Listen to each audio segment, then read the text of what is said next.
You think being left behind at a mall when you are 5 years old is a scar that stays in the past? It does not. Sometimes that scar turns into a lawsuit delivered to your front door on a Tuesday morning. My biological parents did not return for a reunion. They returned for the $2.7 million my adoptive father left me. And this time, I am not the scared little girl waiting on a bench. My name is Harper Phillips. I am 36 years old. And up until 4 in the afternoon on a Tuesday in February, I believed that the worst thing my biological parents ever did was leave me on a bench in a shopping mall when I was 5. I was wrong. The worst thing they ever did was decide to come back. The wind was cutting through the parking garage of the North Lake Integrity Bureau as I walked to my car. I was tired.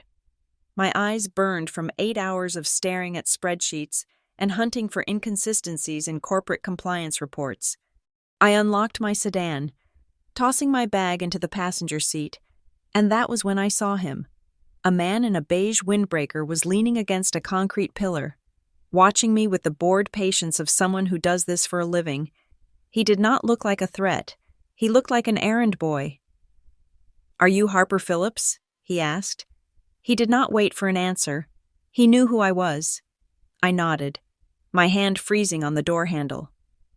"This is for you," he said. He thrust a thick manila envelope toward my chest. Instinct made me take it, before I could ask who sent it or what it was. He was already walking away, his job done, his conscience clear. I stood there in the cold, the exhaust fans of the garage humming above me, and tore open the seal. Legal documents, a lawsuit.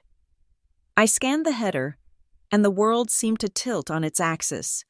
The plaintiffs listed were 2 names I had not seen in 30 years, 2 names that belonged to faces I had tried very hard to forget. My biological parents. And the defendant was me. I skipped to the demand section, and my breath hitched in my throat. They were not asking for custody. They were not asking for a relationship. They were suing me for $2.7 million. That was the exact amount of the estate my adoptive father, Graham Maddox, had left me when he passed away 3 months ago. I felt a wave of nausea roll over me, but I forced myself to keep reading. The dollar figure was insulting, but the paragraph below it was terrifying. It was a claim that made the concrete floor beneath my feet feel like quicksand. They were alleging that my adoption by Graham was procedurally flawed. They were claiming that due to a clerical error in the filing 30 years ago, I was not his legal heir. They were trying to erase the only father I had ever known, so they could inherit his money as the next of kin to a man they had never met. I got into my car and locked the doors. I did not drive away immediately. I sat there, gripping the steering wheel until my knuckles turned white. They were not just coming for the money. They were coming for my identity.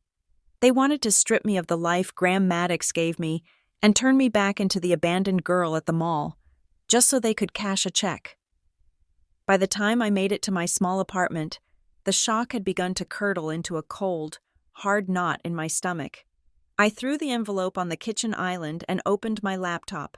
I needed to know why this was happening now. Graham had been gone for months. Why today? I typed my father's name into the search bar.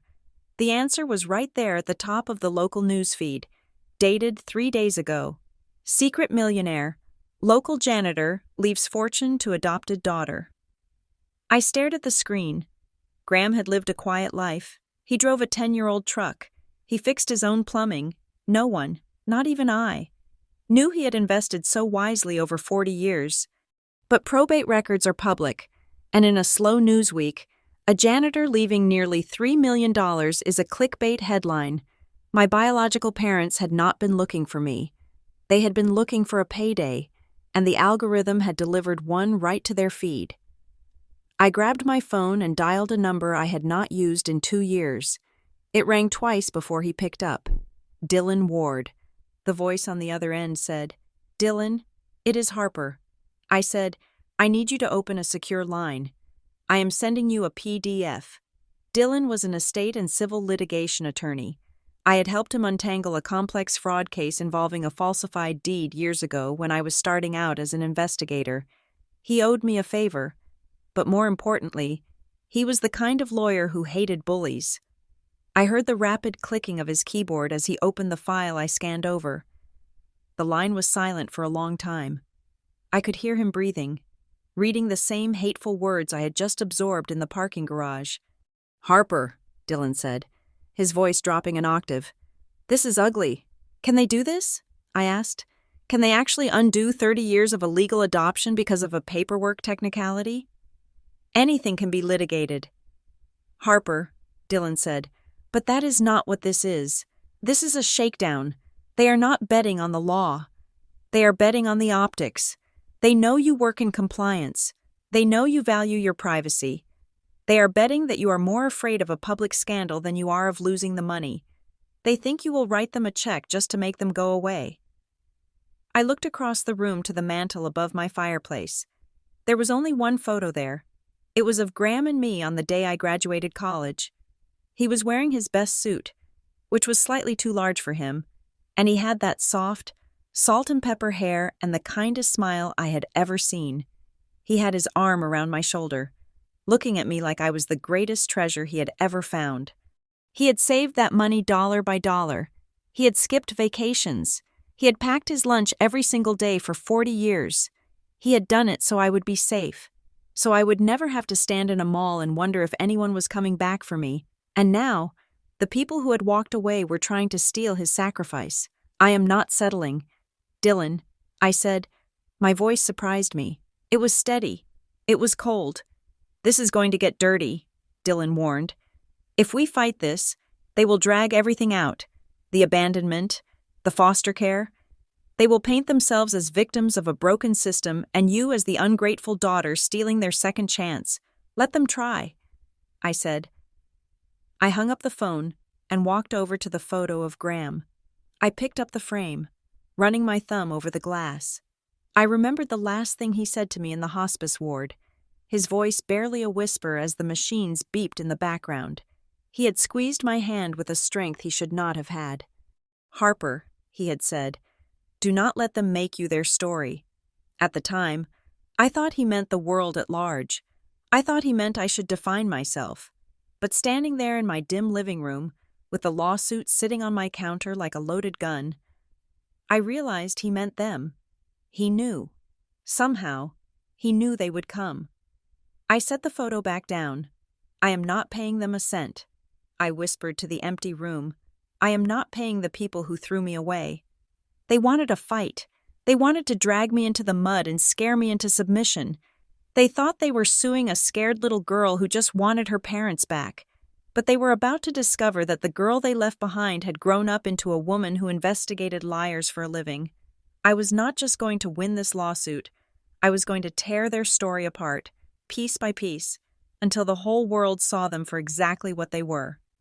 I picked up the envelope again, not with fear this time, but with focus. Game on. The memory does not start with fear. It starts with the smell of cinnamon pretzels and floor wax.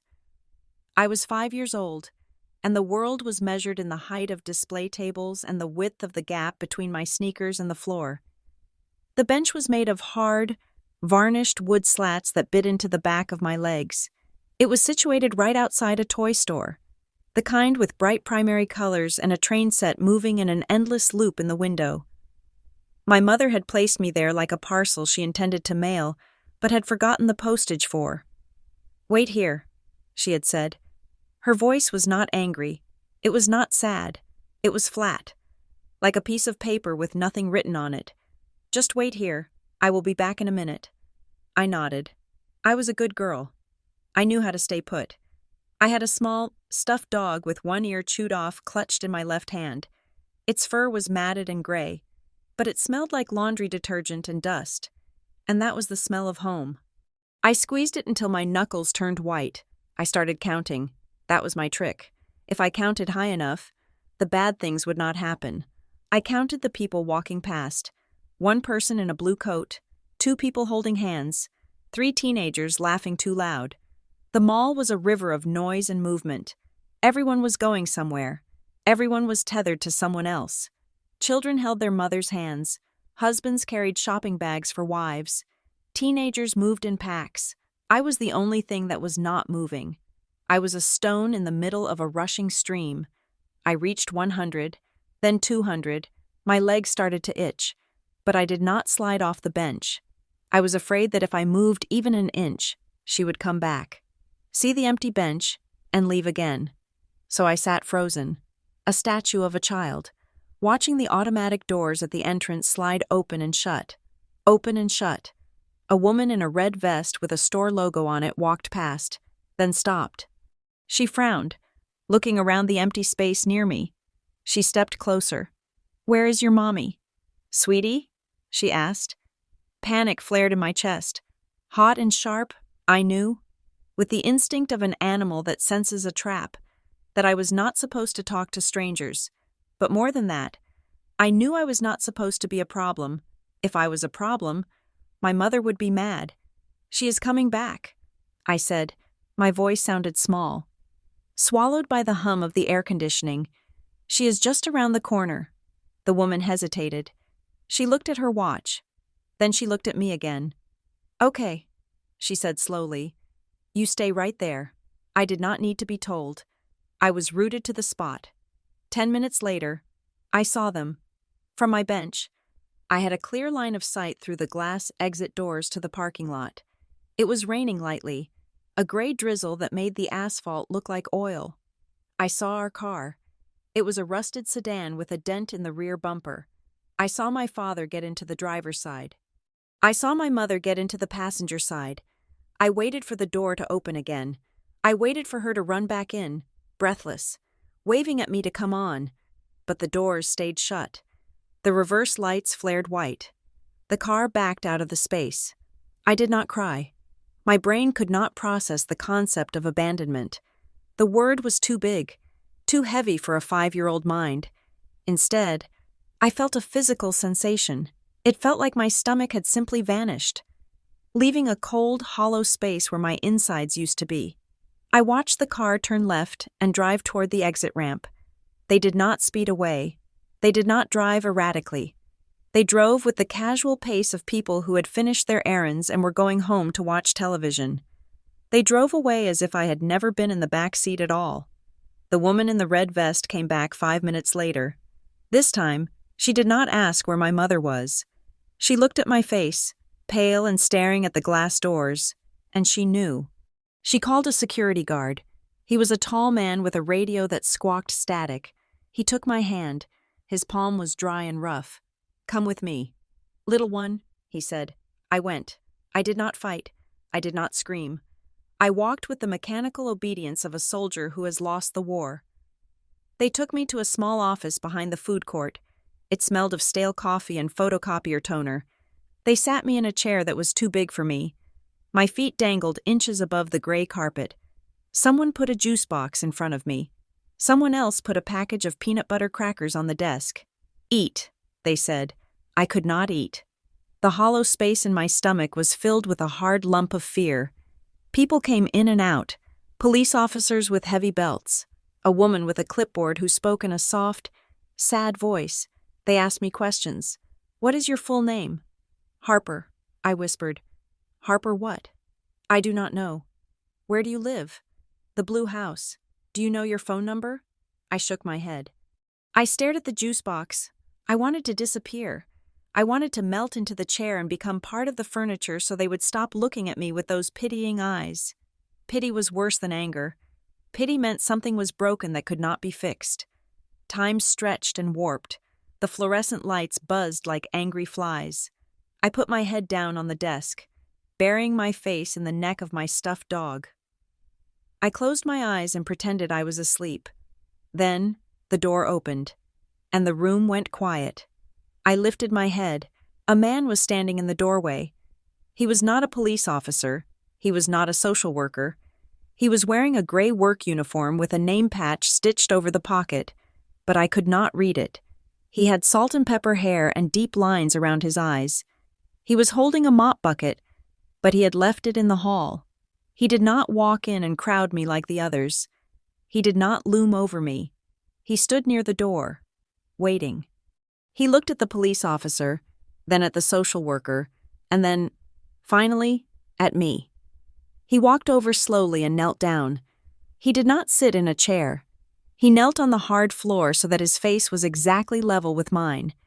He did not smile, which was good, because a smile would have felt like a lie. He looked at my hands, still gripping the stuffed dog. Then he looked me in the eyes. "Are you cold?" he asked. It was the first question anyone had asked me that I actually knew the answer to. I nodded. I was freezing. The air conditioning in the mall was set for crowds, not for a lonely child in a thin t-shirt. He stood up, took off his work jacket, and wrapped it around my shoulders. It was heavy and smelled of sawdust and peppermint. It swallowed me whole. And for the first time in hours, the shivering stopped. He knelt back down. He did not tell me that my parents were coming back. He did not tell me that everything was going to be fine. He did not treat me like a baby who needed to be distracted with a fairy tale. "You are going to be safe," he said. His voice was low and gravelly, like tires on a gravel road. "Tonight, you are going to have a warm place to sleep, and tomorrow, you will have breakfast." It was a small promise. It was not a promise of a happy ending. It was just a promise of survival, a promise of the immediate future. I looked at him, searching for the trick, searching for the lie. But his eyes were steady. He was just a man stating a fact. "Okay," I whispered. And for the first time since I saw the taillights of that rusted sedan fade into the rain, I believed someone. Graham Maddox lived in a small, weather-beaten bungalow on the edge of town that smelled permanently of cedar chips and lemon oil. It was not a house filled with grand gestures. There were no expensive vacations to Disneyland, no piles of shiny wrapped gifts that reached the ceiling at Christmas, and no loud parties. Instead, there was a rhythm. It was a rhythm as steady and reliable as a heartbeat, and for a child who had been discarded like a wrapper in a parking lot. That rhythm was oxygen. He was a man of few words. In the early days, after the state placed me with him, I waited for the interrogation. I expected him to ask me what I remembered, or how I felt, or to try to force me to cry so he could feel like a savior. But Graham never did. He understood that my voice had been stolen, and he was not going to demand I use it until I was ready. Our life was built on small, unbreakable promises. Breakfast was at 7 in the morning. Dinner was at 6 in the evening. When I walked into the kitchen, he would look up from his newspaper, lower his reading glasses, and look me directly in the eyes. "Good morning." "Harper," he would say. He waited until I answered. He did not say it to the air. He said it to me. He was teaching me that I existed. He was teaching me that when I entered a room, the atmosphere changed, and that I was seen. It took 6 months before I stopped flinching when he moved too fast. It took a year before I stopped hoarding granola bars under my pillow. Graham never scolded me for the crumbs. He just quietly swept them up when I was at school and made sure the pantry was always full. He was a janitor at the local high school, but at home, he was an architect of peace. He fixed things. If a faucet dripped, he replaced the washer. If a floorboard creaked, he secured it. He treated his possessions with a reverence that I eventually realized was a form of gratitude. He was not a rich man, or so I thought. We wore clothes until they wore out. We drove a truck that rattled, but never broke down because he maintained it with religious devotion. He was a man who knew exactly how much was enough. As I grew older, that need for order, for a world where things made sense and followed rules, seeped into my bones. I did not want to be an artist or a dreamer. I wanted to be a fortress. I wanted to understand the structural integrity of truth. That is why I ended up at the North Lake Integrity Bureau. It is a private firm, the kind that corporations hire when their internal numbers stop adding up, but they are too afraid to call the police yet. My official title is Senior Compliance Investigator. It sounds dry, and most people think it is boring. They are wrong. It is a hunt. I spent my 20s and early 30s burying myself in bank statements, ledgers, and email chains. I became an expert in the architecture of deceit. I learned that people who lie always leave a crack in the foundation. They get greedy. They get sloppy. They think no one is watching the details. But I was always watching. I found comfort in the black and white of a spreadsheet. Numbers do not abandon you. A debit is a debit. A credit is a credit. If the equation does not balance, there is a reason, and if you dig deep enough, you will always find it. Graham was the one who sharpened this instinct in me, though he did it over dinner tables and while fixing the porch swing, not in a classroom. I remember one afternoon when I was 16, I had a friend at school, a girl who was dazzling and charismatic, the kind of person who could convince you that the sky was green if she smiled bright enough. She had borrowed money from me, promised to pay it back, and then spun a long, tearful story about losing her wallet when I asked for it. I believed her. I wanted to believe her because I wanted her to like me. Graham sat me down on the front steps. He was oiling his work boots, the smell of leather and grease hanging in the warm air.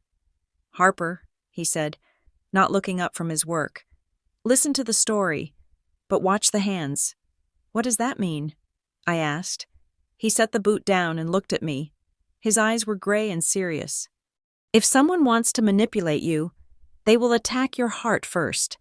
They will make you feel guilty or sad or special. They will use a lot of noise to cover up what they are doing. When that happens, you have to ignore the noise. You have to go back to the simple truth. Did she take the money? Yes. Did she give it back? No. The rest is just a performance." It was a lesson that saved me 1,000 times in my career. When a CEO sat across from me, weeping about how much he loved his company while he funneled millions into offshore accounts, I did not see his tears. I saw the wire transfers. Graham taught me that emotions are variables, but facts are constants. He was my only family. I never looked for the people who left me at the mall. I never typed their names into a search engine. I never wondered if they missed me. As far as I was concerned, my life began the moment Graham put his jacket around my shoulders in that security office. He was the one who taught me to ride a bike. He was the one who sat in the front row of my college graduation, clapping so hard his hands must have stung. He was the father who earned the title. Not by blood, but by showing up every single day for 30 years. We never had secrets, at least, I thought we did not. But there was one thing. It was a small, heavy metal box that he kept on the top shelf of his closet. It was locked with a padlock, and I never saw the key. It sat behind his winter sweaters, dark and unassuming. When I was a child, I asked him what was in it. I thought maybe it was a gun, or gold coins, or something magical. Graham had taken the box down once, set it on the bed, and let me touch the cold steel lid. "Is it treasure?" I had asked, in a way. He had said. His voice was uncharacteristically tight. "Can I open it?" "No." "Harper, not yet." "When?" He had placed his large, calloused hand over mine, resting it on the metal. "When you need it," he said, "and more importantly, when it needs you." I did not understand what that meant. I thought it was a riddle. As I got older, I stopped asking. I assumed it was personal documents, perhaps love letters from a woman he had known before me, or memories of a life he lived before he became a janitor. I respected his privacy because he had always respected mine. I forgot about the box. I forgot about it until the day the lawyer handed it to me, heavy and cold, the physical weight of a secret my father had carried for 3 decades. I did not know then that the box was not just a container, it was a weapon, and Graham, the quiet man who just wanted me to be safe, had been sharpening it for me all along, waiting for the war he knew would eventually come to my door. The office of Elliot Crane was exactly what you would expect from a man who specialized in the final wishes of the dead. It was quiet, lined with mahogany bookshelves that smelled of dust and leather, and the windows were draped with heavy velvet that seemed to mute the traffic noise from the street below. I sat in a high-backed leather chair, my hands folded in my lap, waiting for the performance to begin. I had expected this meeting to be short. Graham Maddox was a man of simple means. I knew he owned his house outright, a small 2-bedroom bungalow that needed a new roof. I knew he had a 10-year-old truck and a checking account that he balanced down to the penny every Friday night.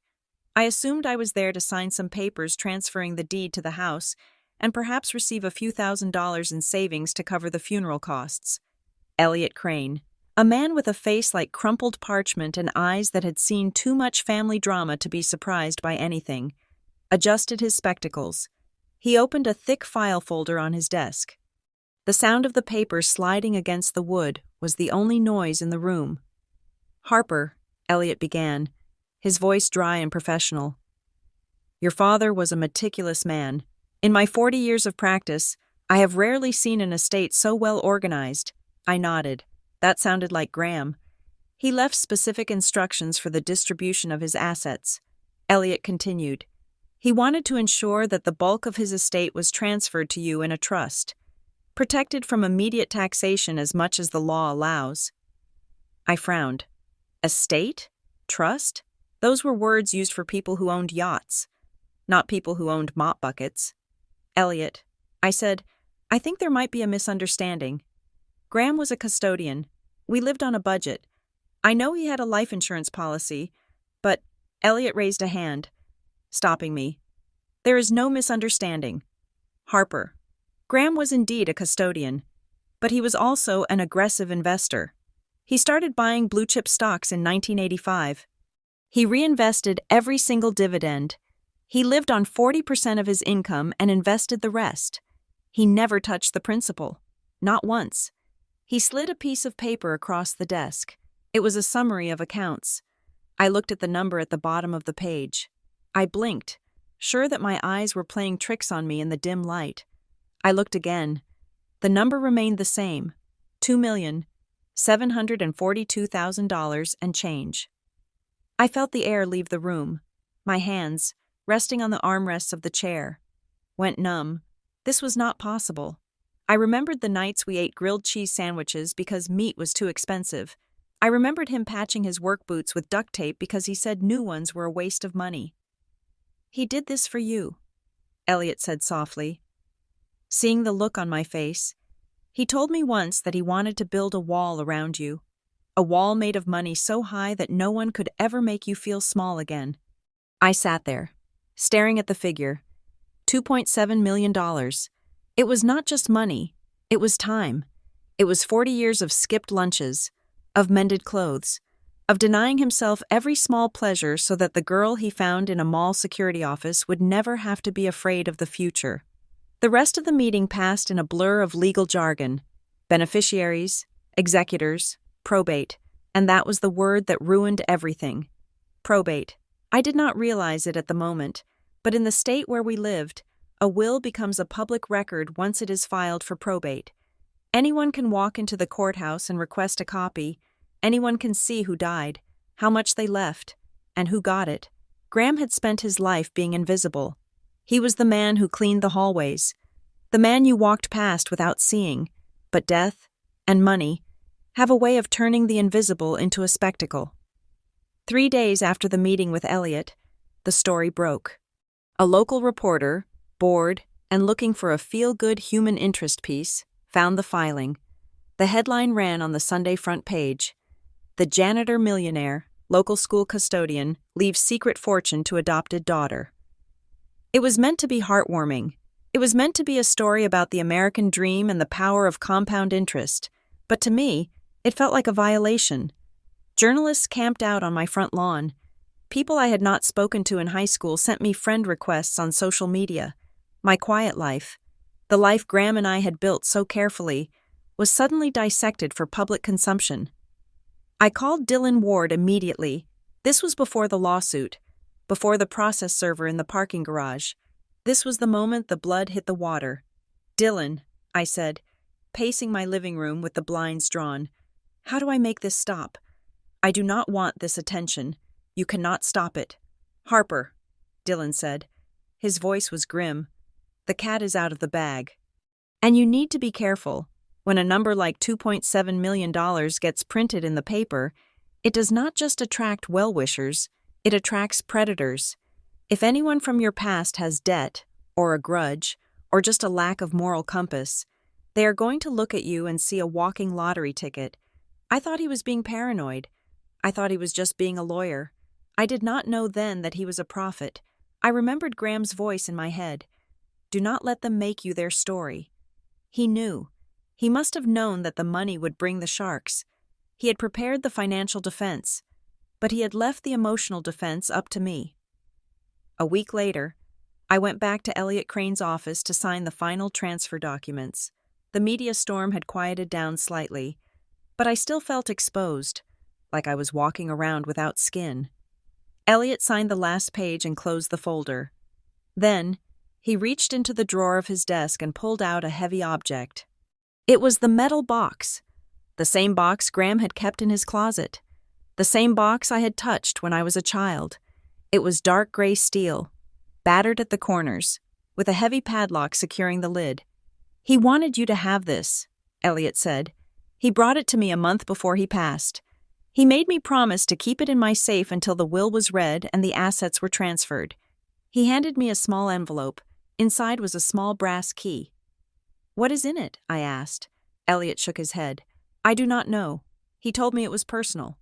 He said, and I quote, "Tell Harper that the money is for her life, but the box is for her history." I took the box. It was heavier than it looked. It felt dense, packed tight with something solid. I ran my thumb over the cold metal. For a moment, I considered opening it right there in the office. I wanted answers. I wanted to know what my father had kept hidden for 30 years. But I could not do it. I was too raw. The money, the news articles, the sudden shift in how the world looked at me. It was too much. I felt like if I opened that box and found one more secret, one more shock, I would shatter. I took the box home. I placed it on the dining room table. I sat there for a long time, just watching it as the sun went down and the room filled with shadows. It sat there like a monolith, a silent observer of my new, complicated life. I was not ready to meet the ghosts inside. I was not ready to know what history Graham thought I needed to see. So I left it locked. I put the key in a drawer in the kitchen, buried under a pile of takeout menus. I told myself I would open it when things calmed down. I told myself I would open it when I felt safe again. I did not know that safety was a luxury I could no longer afford. I did not know that while I sat there staring at the box, a man in a beige windbreaker was already printing out the lawsuit that would force me to unlock every door I had ever closed. They did not call. They did not write a letter. They did not knock on my door with tears in their eyes, begging to know if their lost daughter had been happy for the last 30 years. There were no inquiries about my health, my education, or my favorite color. There was only Marvin Sloan. Marvin Sloan was the kind of lawyer who wore pinstripes that were slightly too wide and cologne that arrived in the room 5 minutes before he did.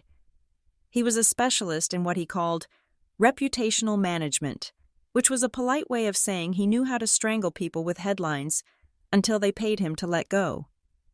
He sent the first email regarding a settlement 48 hours after the process server dropped the lawsuit at my feet.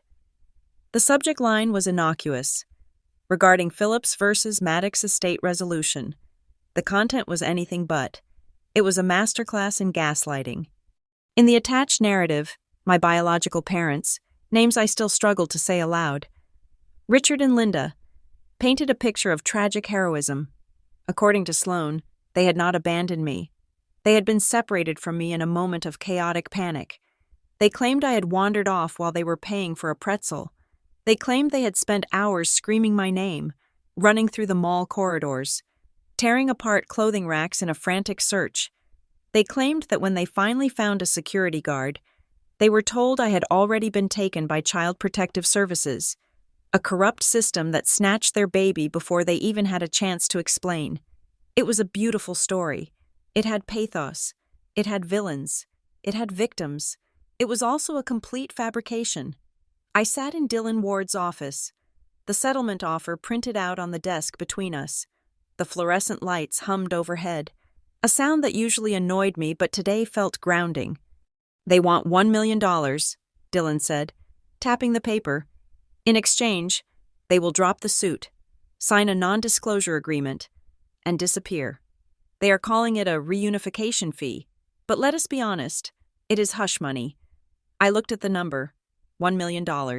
It was neatly typed, bolded, demanding to be taken seriously. "They are not even asking to see me," I said. My voice was flat. I expected to feel hurt, but instead, I felt a cold, clinical clarity. If they really lost me, if they really spent 30 years grieving, wouldn't they want to meet me before they asked for a check? They do not want a daughter.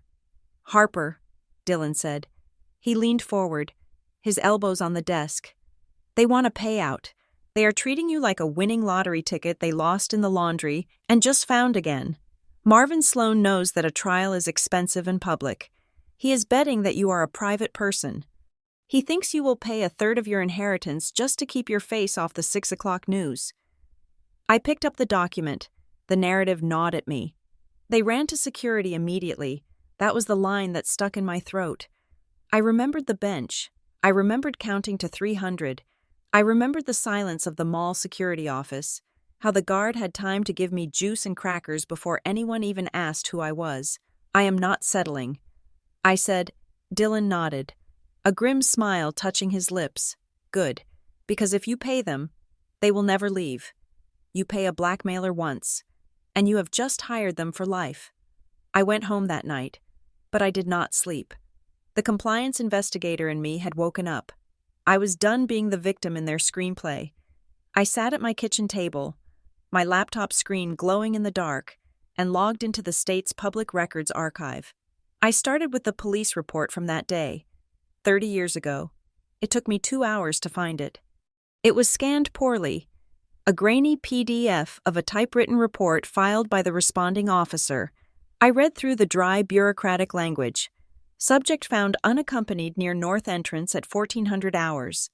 Parents contacted via vehicle registration check at 1630 hours. I froze. 1400 hours. 2 in the afternoon. That was when the security guard found me. 1630 hours. 4:30 in the afternoon. That was when the police contacted them. The report did not say the parents called the police. It said the police contacted the parents. I cross-referenced this with the mall's old incident logs, which had been digitized as part of a historical zoning project I had access to through my work database.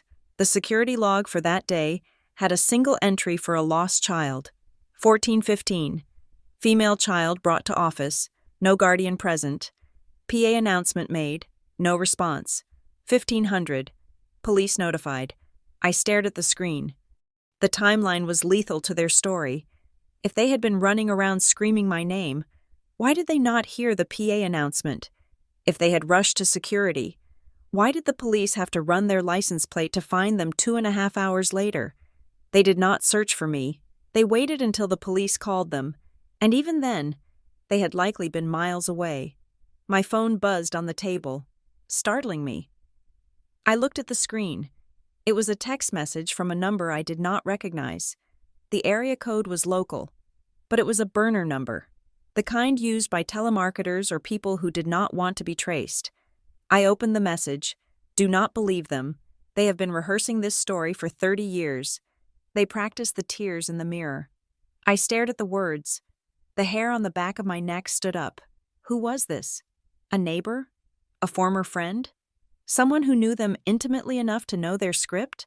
I texted back. Who is this? No response. The bubbles did not appear. My heart was hammering against my ribs. The anonymous text confirmed what the timeline suggested. This was not a misunderstanding. This was a heist. They had not just abandoned me. They had built a mythology around it, keeping it in their back pocket just in case I ever turned up worth something. I looked across the room to the dining table. The metal box Elliot Crane had given me was still sitting there, Graham had said. When you need it. And when it needs you, I needed it now. I walked over to the kitchen drawer and dug out the small brass key. My hands were shaking, not with fear, but with adrenaline. I felt like I was standing on a precipice, looking down into a dark water that held the wreckage of my past. I carried the key to the table. I sat down in front of the box. The lock was stiff. It took a moment of jiggling before the mechanism clicked with a heavy, satisfying thud. I pulled the padlock free and lifted the lid. I expected to see money. I expected to see old photos. What I saw made my breath catch in my throat. It was not sentimental. It was clinical. Inside was a stack of papers organized with binder clips. On top sat a USB drive with a label written in Graham's neat, block handwriting, security footage, original copy. Beneath that, a thick file labeled Incident Report Witness Statements. And right on top of the stack, a handwritten letter on yellow legal pad paper. I did not pick up the letter yet. I just stared at the USB drive. Graham had not just been a janitor. He had been a witness. He had known, even 30 years ago, that this day might come. He had not just raised me. He had built a case file for me. The trembling in my hands stopped. A strange, icy calm washed over me. I was no longer the little girl waiting on the bench. I was the woman with the evidence. I reached into the box and picked up the USB drive. It felt cold and heavy, like a bullet. "You wanted a fight. Richard and Linda?" I whispered to the empty room. "You just found one." The metal box on my dining room table was no longer just an object. It was a time capsule. The air in the room felt charged, heavy with the scent of old paper and the metallic tang of adrenaline. I reached in and bypassed the stack of documents to pick up the envelope lying on top. It was addressed simply, to Harper. I recognized Graham's handwriting immediately. The loops of the letters were tight and practical. The ink slightly faded. My hands trembled as I slid my finger under the flap. "My dearest Harper," the letter began. "If you are reading this, 2 things have happened. First, I am gone. Second, the people who left you at the mall have returned. I prayed every night that you would never have to open this box. I wanted you to live a life unburdened by the specifics of how you came to me. But I also knew that greed has a long memory. I am sorry I hid this from you, but I needed to let you grow up without looking over your shoulder. Now, you need to look back so you can move forward. What is in this box is not just proof, it is your shield." I wiped a single tear from my cheek, even from the grave. He was still protecting me. He was still the man standing in the doorway with a jacket, asking if I was cold. I set the letter aside and picked up the USB drive. It was taped to a piece of cardstock with a notarized affidavit attached. My investigator's brain kicked into gear. This was not just a home video. This was a chain of custody document. Graham had not just saved the footage. He had hired a digital forensics expert in the late 90s to transfer the original security tapes to a digital format, verify the time codes, and seal them with legal certification. He had ensured that no lawyer could ever argue the footage was doctored or inadmissible. I plugged the drive into my laptop. A folder appeared on the screen titled Evidence, February 12, 1990. I clicked the video file. The grainy black and white footage of the mall flickered to life. The angle was high and wide, capturing the entrance to the toy store and the benches outside. I saw the timestamp in the corner, 14:02. I saw a small figure with pigtails sitting on the bench. Me. I looked tiny, my legs swinging back and forth. Then I saw them. Richard and Linda. They were standing a few feet away. They were not arguing. They were not looking at a map. They were speaking in low tones, looking around the mall, not at the stores, but at the people, checking for witnesses. At 14:04, Linda bent down and said something to me. I saw my small head nod. At 14:05, they turned and walked away.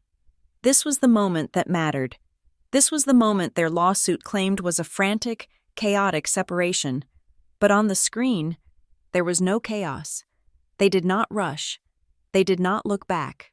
They walked with a synchronized, brisk pace toward the exit. They did not stop to look at a window display. They did not hesitate. Their body language was not that of parents losing a child. It was that of people leaving a movie theater before the credits finished. I watched the timestamp tick forward. 14:06, 14:10, 14:20. The little girl on the bench sat perfectly still. I paused the video. I felt sick, but also vindicated. The camera did not lie. There was no searching. There was only leaving. I picked up my phone and called Dylan. It was late, past 10 at night, but he answered on the first ring. "I have the smoking gun," I said. "Bring it in tomorrow," he replied, his voice sharp with interest. The next morning, The atmosphere in Dylan's office changed from defensive to predatory. We watched the video together in silence. When it finished, Dylan leaned back in his chair and let out a long, slow breath. This destroys their narrative of accidental separation. Dylan said, "But we can go further. This proves intent. Harper, we are not just going to move for a dismissal. We are going to countersue." "Countersue for what?" I asked. "Malicious prosecution, defamation, and emotional distress," Dylan said, listing the charges like he was ordering off a menu. "We are going to make them regret they ever learned to spell your name." But a video was only one piece of the puzzle. I needed witnesses to corroborate the context. I spent the next 3 days doing what I did best: hunting. I opened the file folder from the box. Graham had kept a list of names: Arthur Henderson, security, Sarah Miller, toy store manager. Most of the names were dead ends, people who had moved away or passed on, but Arthur Henderson was still in the area. He was the guard who had given me the juice box. He was 82 years old now, living in a retirement community 3 towns over. I drove to meet him on a Thursday. He sat in a wheelchair on the porch, a plaid blanket over his knees. When I introduced myself, his cloudy eyes widened. "The girl from the bench," he rasped. "I never forgot you. You were so quiet. Most kids scream. You just waited." "Mr. Henderson," I said gently, "do you remember my parents coming back that day?" He let out a scoff that turned into a cough. "Coming back? They never came back. The police had to track them down through the DMV.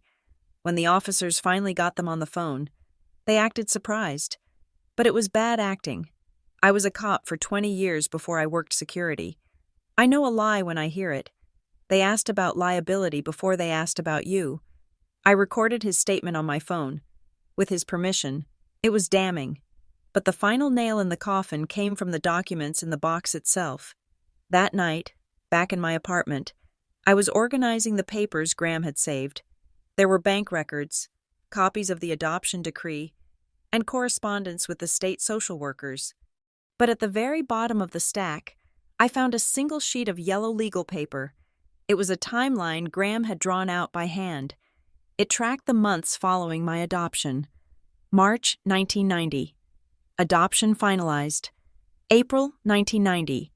Richard and Linda file for bankruptcy. May 1990. Bankruptcy dismissed. And then, circled in red ink, was a note that made my blood run cold. June 1990. Local charity drive for grieving parents raises $12,000. Funds dispersed to Richard and Linda Phillips. I stared at the number, $12,000. In 1990, that was a significant amount of money. Below that, Graham had written in jagged, angry letters. They profited once. The realization hit me with the force of a physical blow. They had not just abandoned me to get rid of a burden. They had spun a story to their local church or community group back then, a story about a lost child, a tragedy, a system that failed them, and they had used that sympathy to collect donations. They had sold my absence.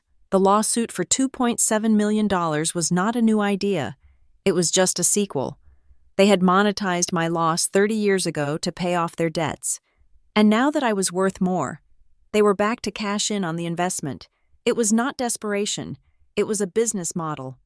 I picked up the phone to text Dylan, my fingers flying across the screen. Add fraud to the countersuit. I typed. I found the motive. I looked at the timeline again, the red circle around the words. They profited once looked like a target. Graham had given me the ammunition. Now, I was going to pull the trigger. I found her on a Tuesday night, buried deep in the social media archives of my biological mother's distant cousin. Her name was Madeline Pierce. She went by Maddie. She was 30 years old, which meant she was born 6 years after I was left on that bench. She was a librarian at a public elementary school 2 towns over. I sat in my apartment, the blue light of the laptop illuminating the empty wine glass on my desk. I stared at her profile picture. She had the same chin as me. She had the same nose, but her eyes were different. Mine were guarded, always scanning the exits. Hers were wide and trusting. She was smiling in the photo, holding a stack of children's books, surrounded by colorful murals. She looked like someone who believed the world was a kind place. It was a strange, suffocating feeling. It was not quite jealousy, and it was not quite anger. It was a sense of displacement. I was the rough draft that had been crumpled up and thrown in the trash. She was the final copy, printed on clean paper and framed on the wall. I wanted to hate her. It would have been easier to hate her. I could have told myself she was complicit, that she had enjoyed the childhood I was denied. But looking at her digital footprint, posts about literacy drives, photos of her rescue cat, links to charity bake sales, I knew that was a lie. She was just another character in Richard and Linda's fiction. She did not know she was the replacement. She probably thought she was the only one. I called Dylan the next morning. I found a sister. I said, Dylan was silent for a moment. Do not contact her, he said sharply. I just want to know if she knows. I said, Harper, listen to me. If you reach out to her, Marvin Sloan will spin it. He will say you are harassing the family. He will say you are trying to manipulate a witness. You have to stay away. If she exists, she is irrelevant to the estate case unless they bring her in, and they won't, because she is proof that they were capable of raising a child when they wanted to. So I stayed away. I respected the legal boundary. I went to work. I reviewed spreadsheets. I denied claims. I tried to pretend that I did not have a sister living 20 miles away who shared my DNA, but none of my scars. But secrets have a way of rotting the container they are kept in. 3 days later, my office phone rang. My assistant, a woman who usually protected my time with the ferocity of a guard dog, sounded unsure. Ms. Phillips, there is a woman on line 2. She says it is personal. She says her name is Maddie. My heart stopped. I looked at the blinking red light on the receiver. I had not reached out. She had found me. I picked up the phone. This is Harper. There was a long silence on the other end. I could hear breathing. I could hear the faint sound of traffic, like someone was calling from a car or a sidewalk. I think, the voice said, trembling slightly. I think I am your sister. We met at a coffee shop halfway between her school and my office.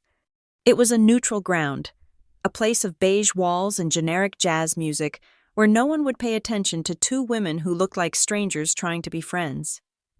I arrived first. I sat in the back, facing the door. It was a habit Graham had taught me. Always see who is coming. When Maddie walked in, it was like looking into a funhouse mirror. She was softer than me.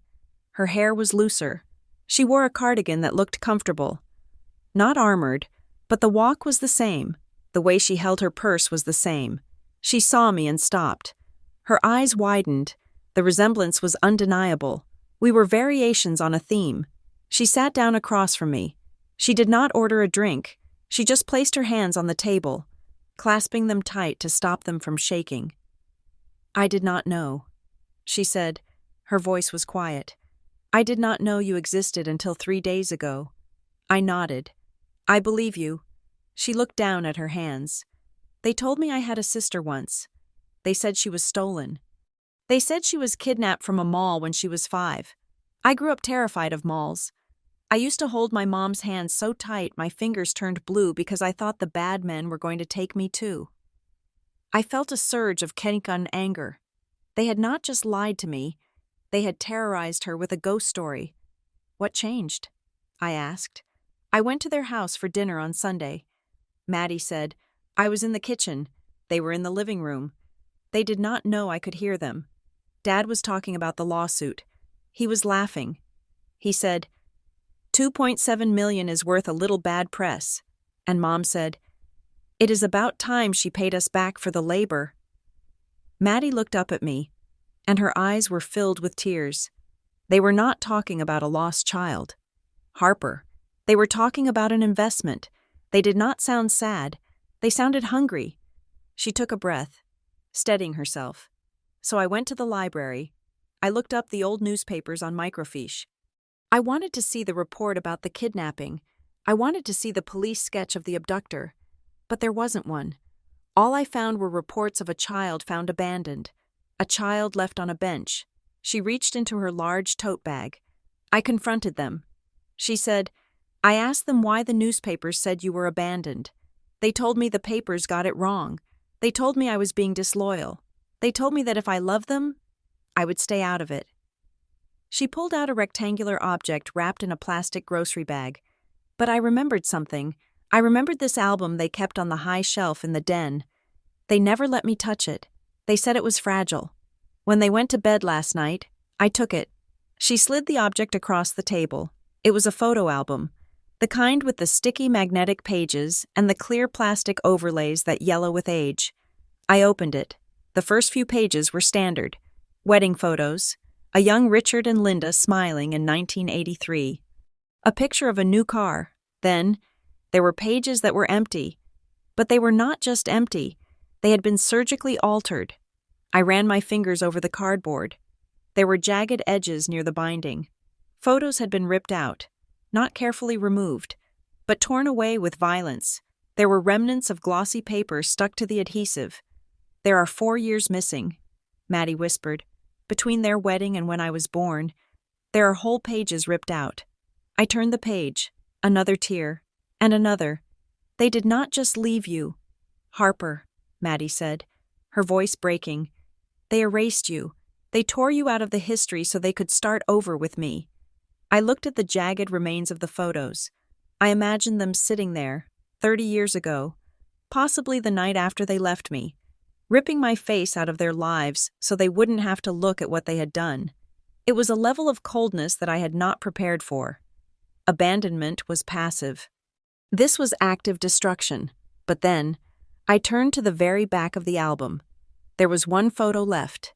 It had fallen behind the plastic sheet, trapped in the seam, likely forgotten. It was a Polaroid. It showed a toddler, me, sitting on a carpet, holding a red ball, and in the background, out of focus but unmistakable, was a stack of betting slips and a foreclosure notice pinned to a corkboard. Maddie pointed to the background. "I asked them about the money problems," she said. "They told me they were always good with money.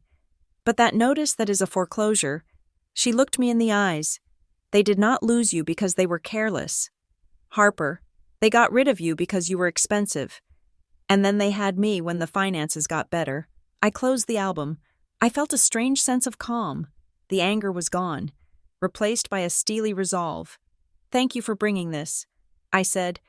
Maddie reached across the table. She did not touch my hand, but she hovered close. "I am not going to let them do this," she said. "I am a librarian. I deal in facts. I deal in history, and they are trying to rewrite history." She took a deep breath.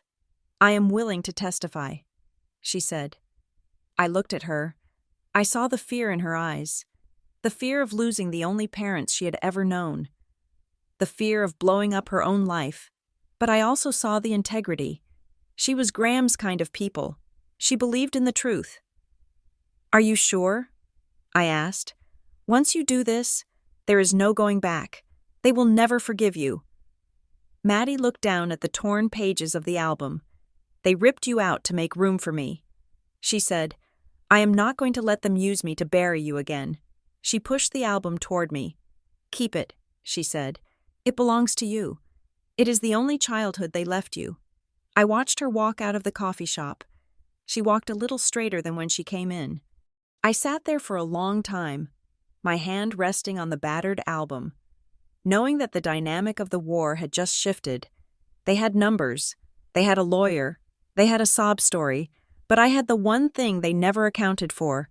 I had the witness they raised to replace me. The courtroom in the county superior court did not look like the ones on television. It was smaller, smellier, and the lighting was a harsh, industrial yellow that made everyone look like they were recovering from a long illness. There was no mahogany railing, just scuffed oak veneer and carpet that had been vacuumed so many times it was threadbare. I sat at the defense table next to Dylan Ward. My hands were folded on the table, perfectly still. I had practiced this posture for 3 days. I knew that if I fidgeted, if I looked down, or if I showed anger, they would use it. They would say I was unstable. They would say I was the damaged child they were trying to save. Across the aisle, Richard and Linda sat with their lawyer, Marvin Sloan. They were dressed in soft, sympathetic colors. Linda wore a pale blue cardigan that made her look frail. Richard wore a suit that was clearly bought for a funeral or a wedding. Slightly ill-fitting at the shoulders, they did not look at me with guilt. They looked at me with a terrifying sense of ownership. Their eyes said, "You are ours. The money is ours." Marvin Sloan stood up. He buttoned his jacket with a flourish that was too theatrical for a Tuesday morning motion hearing. "Your Honor," he began, his voice dropping to a register that vibrated with manufactured sorrow. "We are not here about money. We are here about a tragedy. 30 years ago, a young couple, overwhelmed and panicked, lost their beloved daughter in the chaos of a busy shopping mall. For 3 decades, they have lived with the hole in their hearts. They believed the system would help them. Instead, the system stole their child, erased her identity, and gave her to a stranger. Now they simply want to correct the record. They want to restore the legal bond that was severed without their consent." He paused, letting the silence hang. It was a good speech. If I did not know the truth, I might have believed him. Dylan stood up. He did not use flourishes. He did not button his jacket. He simply walked to the podium and placed a single piece of paper on it. "Your Honor," Dylan said, his voice cutting through the room like a scalpel, "we are not here about a tragedy. We are here about a transaction. The plaintiffs did not look for their daughter for 30 years. They did not hire a private investigator. They did not file a missing persons report after the initial police contact. They did not care where Harper Phillips was until the moment they read a news article stating she had inherited $2.7 million. This is not a reunion. It is a robbery." Linda let out a gasp. She pressed a tissue to her dry eyes. It was a nice touch. Dylan ignored her. "We would like to present Exhibit A to the court." The bailiff dimmed the lights. A screen descended from the ceiling. I felt my pulse kick up a notch, but I forced my breathing to remain steady. In through the nose, out through the mouth. Graham had taught me that. Control the body, and the mind will follow. The video from the mall began to play. It was silent. The black and white footage was grainy, but the digital enhancement Graham had paid for decades ago made the figures sharp enough to identify. The timestamp in the corner read 1,400 hours and 2 minutes. The courtroom watched as the two figures, Richard and Linda, walked into the frame. They looked younger, their hair darker, their clothes dated, but their body language was undeniable. They did not stop to look at the toy store window. They did not hold the child's hand. They walked with purpose.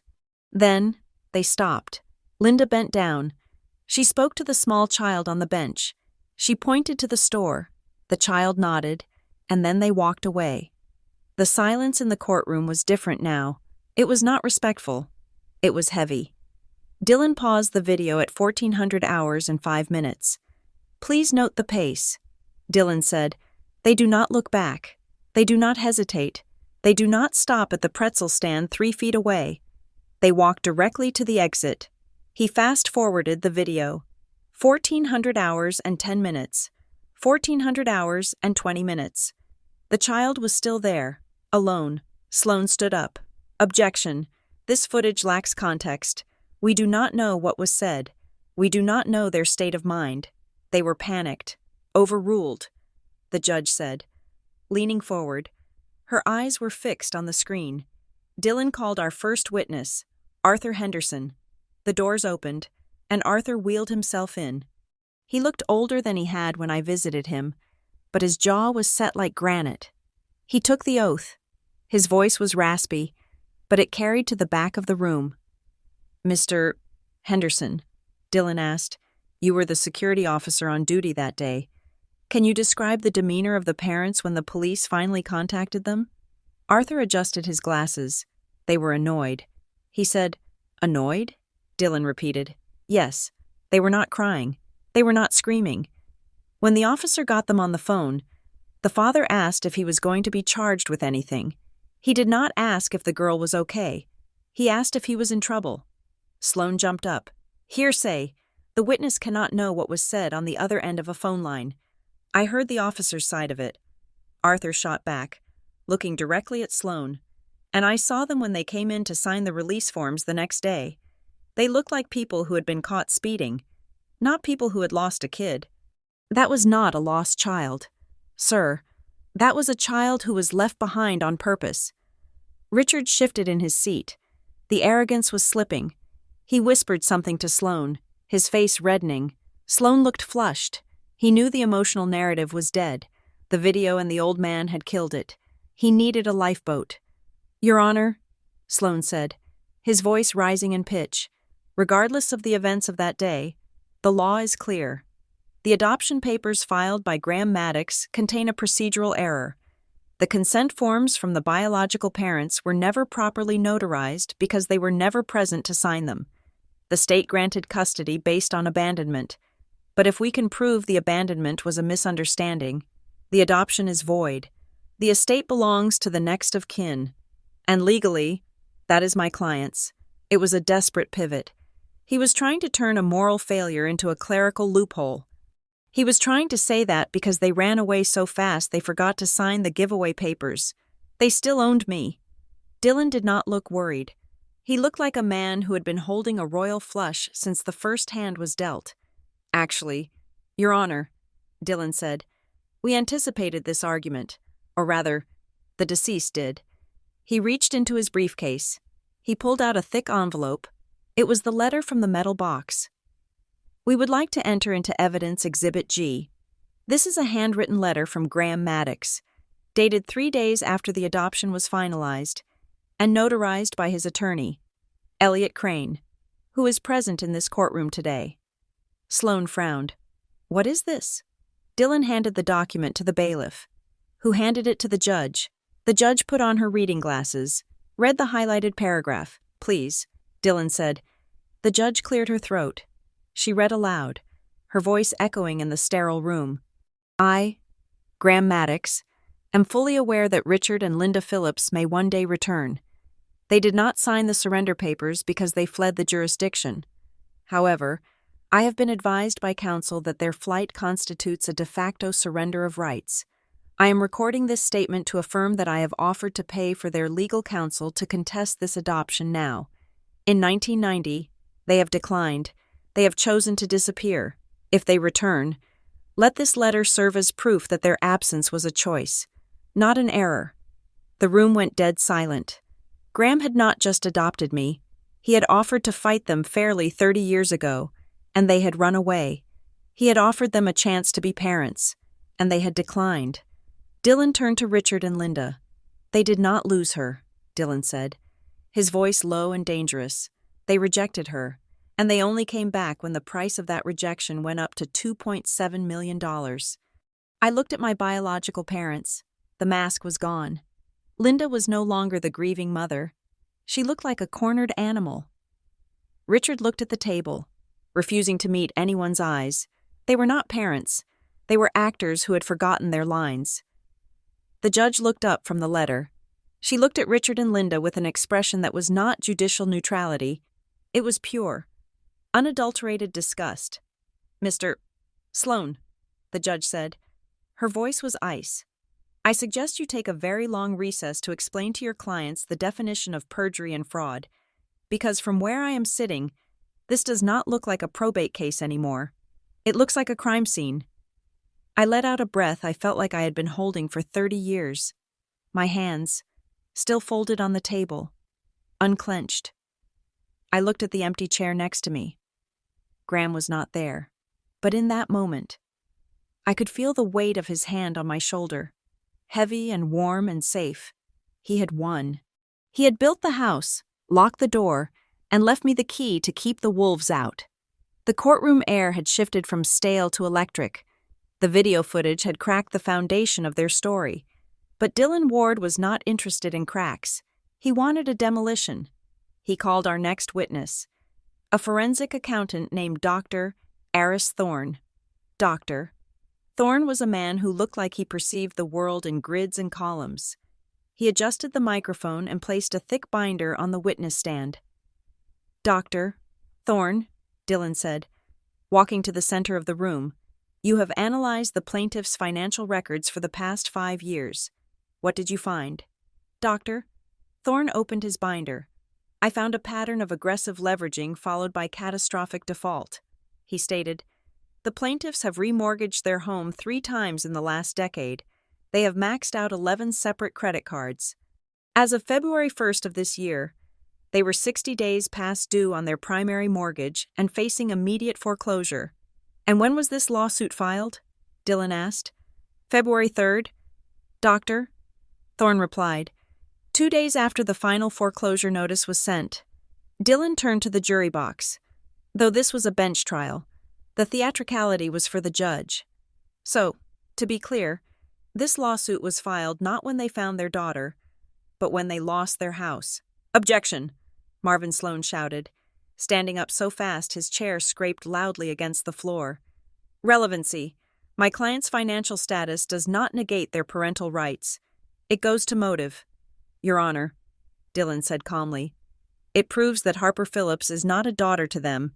She is a liquidity event." The judge nodded, scribbling on her notepad. "Overruled." Dylan did not stop there.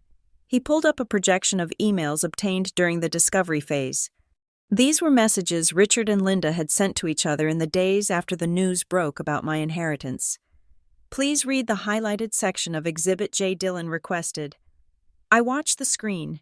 It was an email from Richard to Linda, dated 3 days after Graham's obituary was published. "Did you see the number?" The email read, 2.7, "That fixes everything. We just need to make sure the adoption holds no water. Get Sloan on the phone. We can say we never signed." There was no mention of, "Is that our Harper?" nor "Is she okay?" Just "that fixes everything." Dylan called Richard to the stand. My biological father walked up with a stiff, angry gait. He looked less like a grieving parent now, and more like a man whose investment was tanking. "Mr. Phillips," Dylan began, leaning on the podium, "you claim you have loved Harper every day for 30 years. Yet in these emails, you discuss her inheritance as a solution to your debt. You refer to her as the asset in a text message dated February 5th. Why?" Richard gripped the railing of the witness box. "We were desperate. We were about to lose our home. That money belongs to the family." "To the family?" Dylan asked. "Or to you? Because Harper Phillips has not been your family since 1990. Richard's face turned a mottled shade of red. He pointed a shaking finger at me. "She owes us," he shouted, his voice cracking. "We gave her life. We brought her into this world. If it wasn't for us, she wouldn't even be here to collect that old janitor's money. She is our flesh and blood, and she owes us for the burden of birthing her." The courtroom went dead silent. Even the court reporter paused. It was the slip Dylan had been waiting for. It was the naked, ugly truth. I was not a person to him. I was a debt he felt he was owed for the inconvenience of my existence. I looked at him, really looked at him, and realized I felt absolutely nothing. No fear. No longing. Just the clinical detachment of an investigator looking at a suspect who had just confessed. That is when the doors at the back of the courtroom opened. A murmur went through the gallery. Richard and Linda turned around. Their faces went slack with genuine shock. Maddie walked in. She was wearing a simple gray suit, clutching her purse with white knuckles. She looked terrified, but she walked down the center aisle with her eyes fixed on the judge. Marvin Sloan looked confused. "Who is this?" This witness was not on the preliminary list. "Rebuttal witness," Dylan said smoothly. "We became aware of her relevance only 48 hours ago." Maddie took the stand. She refused to look at Richard and Linda, who were staring at her as if she had grown a second head. "State your name for the record," the bailiff said. "Madeline Pierce," she whispered. Then she cleared her throat and spoke louder. "Madeline Pierce, I am the plaintiff's daughter." Sloan tried to object again, but the judge silenced him with a sharp wave of her hand. She wanted to hear this. "Ms. Pierce," Dylan said gently, "can you tell the court what you know about your sister, Harper?" Maddie took a deep breath. She reached into her bag and pulled out the photo album, the same one she had shown me in the coffee shop. "I was told she was kidnapped," Maddie said. "I was told she was stolen by bad men. I was raised in a house where her name was a ghost story used to keep me obedient. Do not go too far, or you will end up like Harper." She opened the album to the jagged, torn pages. But they did not steal her, Maddie said. Holding the album up for the judge to see, my parents erased her. They tore these photos out the week after they left her, and last Sunday. I heard them talking in the kitchen. What did you hear? Dylan asked. Maddie's voice trembled. But she did not break. I heard my father say, "We have to milk this for all it is worth. If we play the victims right, she will settle just to make us shut up." Linda let out a sob, but it sounded thin and fake now. Richard slumped in his chair, staring at the table. Sloane stood up for cross-examination, looking desperate. He buttoned his jacket, trying to regain his composure. "Ms. Pierce," he said, his voice dripping with condescension, "you are upset. You are clearly being manipulated by the defendant. Harper Phillips is a wealthy woman now. Did she promise you money to say these things? Did she buy your testimony?" Maddie looked at Sloane. Then she looked at me. Then, finally, she turned her gaze to her parents. "No," Maddie said. Her voice was clear and sharp. "Harper did not manipulate me, but those two people manipulated me for 28 years. They used my sister's memory to terrorize me into staying close to home. They lied to me my entire life. I am not here for money. I am here because I am done being part of their lie." I looked at Maddie and felt a swell of pride. She was the bravest person in the room. But Dylan was not done. He had one final card to play. The twist that would turn this from a civil dispute into something far darker. "Your Honor," Dylan said, "we have one final piece of evidence." He pulled a document from a sealed envelope. It looked old. The paper yellowed at the edges. The plaintiffs claim they have been searching for their daughter for 30 years. Dylan said, "They claim they never stopped hoping for her return. However, this document suggests otherwise." He walked the document to the judge. "This is a payout record from the National Life Insurance Company, dated 7 years after Harper was abandoned. It is a claim for a presumption of death benefit on a child rider policy." I felt a chill run down my spine. I had suspected fraud, but this was ghoulish. Dylan continued, his voice ringing off the walls. "In 1997, Richard and Linda Phillips filed a petition to have Harper declared legally dead in absentia, claiming she had been abducted and never found. They collected a $50,000 payout. They swore under oath that she was deceased to get that check. The judge's head snapped up. She looked at the document, then at Richard and Linda. "So," Dylan said, turning to face them, "which is it? Is she the beloved daughter you have been searching for? Or is she the deceased child you already cashed out on 30 years ago? Because you cannot have it both ways. You cannot collect death benefits on a child you know is alive, and you cannot sue for inheritance from a child you legally declared dead." The silence that followed was absolute. It was the sound of a trap snapping shut. Richard and Linda did not move. They could not. Their entire narrative, every lie they had spun for 3 decades, had just collapsed under the weight of their own greed. They had not just abandoned me. They had killed me on paper to buy a new car or pay off a credit card. I stood up. I did not ask for permission. I just stood. I looked directly at them. For the first time, I did not see monsters. I did not see parents. I saw 2 small, pathetic grifters who had run out of road. "I am not an object," I said, my voice steady and loud enough to be heard in the back row. "I am not a paycheck, and I'm certainly not your daughter." The judge did not bang her gavel. She just watched me, and for a fleeting second, she nodded. The case was over. They knew it. Sloane knew it. But the look on the judge's face said that for Richard and Linda, the real trouble was just beginning. This was no longer just about who got Graham's money. This was about insurance fraud, perjury, and 30 years of criminal deception. They had come for a payday. Instead, they had walked right into a prison cell. Judge Harrison did not bang her gavel. She did not need to. The silence in the courtroom following the revelation of the death benefit fraud was so absolute, it felt like the air had been sucked out of the room.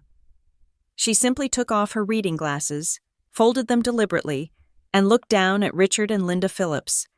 The plaintiff's petition to contest the will of Graham Maddox is dismissed with prejudice. She said, her voice was not loud, but it carried the weight of finality. The court finds that the narrative of kidnapping presented by the plaintiffs is not only unsupported by evidence but is actively contradicted by the video footage. The testimony of the security officer and the plaintiff's own sworn statements to the insurance company in 1997, she leaned forward. You cannot claim a child is missing for the purpose of an insurance payout and then claim she was stolen for the purpose of an inheritance lawsuit. The judicial system is not a slot machine you can pull until you get a result you like. Richard slumped in his chair. Linda was weeping, but no one was handing her a tissue this time. The theater was closed. Judge Harrison turned to Dylan. Mr. Ward, regarding your countersuit, we move for immediate judgment on the claims of malicious prosecution, defamation, and abuse of process. Dylan said, standing tall, we have submitted into evidence emails proving the plaintiffs initiated this suit with the express intent of forcing a settlement through fear of public scandal. That is extortion disguised as litigation. Granted, the judge said instantly. Marvin Sloan tried to stand up, stammering an objection, but the judge cut him off. Sit down, Mr.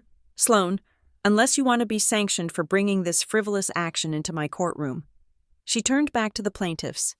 I am awarding the defendant full legal fees. Furthermore, on the count of malicious prosecution and emotional distress, I am awarding punitive damages in the amount of $150,000. Richard's head snapped up. We do not have that kind of money. We are bankrupt. Then the court will place a lien on your property and garnish your future wages until the debt is satisfied.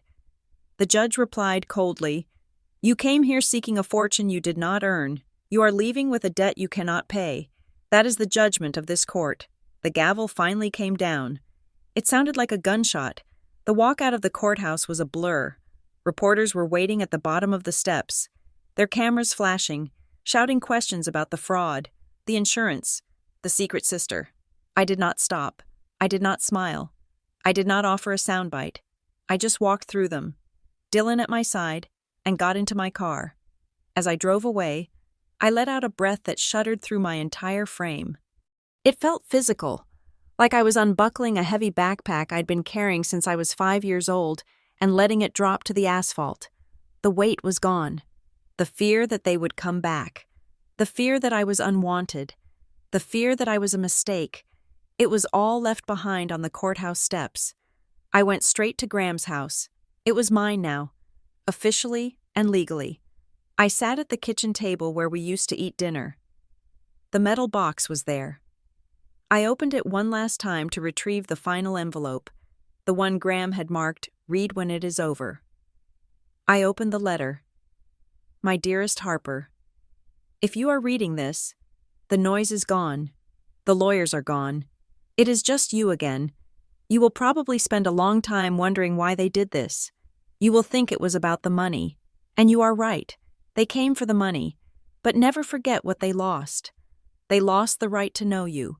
They lost the privilege of seeing you grow into the woman you are. They traded the chance to be your family for a check they never even got to cash. Do not hate them. Harper, pity them. They are the poorest people in the world. And no amount of inheritance could ever fill the empty space where their souls should be. Close the box. Lock the door. Live your life.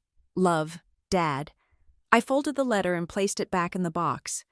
Then, I locked the padlock. I did not keep all the money. I knew Graham would have wanted me to be practical, but he also would have wanted me to be kind. I used a portion of the inheritance to establish the Graham Maddox Legal Defense Fund. It was a small, quiet organization dedicated to providing legal counsel for foster children and adoptees fighting for their identity. I did not put my name on it. I did not do press interviews. I just signed the checks and did the work. Maddie moved into an apartment 3 blocks away from me a month later. We did not force a relationship. We did not try to make up for 30 lost years in a week. We started small. We met for coffee. We went for walks. We compared chins and laughed about how we both hated cilantro. She was no longer the replacement. I was no longer the ghost. We were just 2 women, sisters by blood, but friends by choice, building a family in the present tense.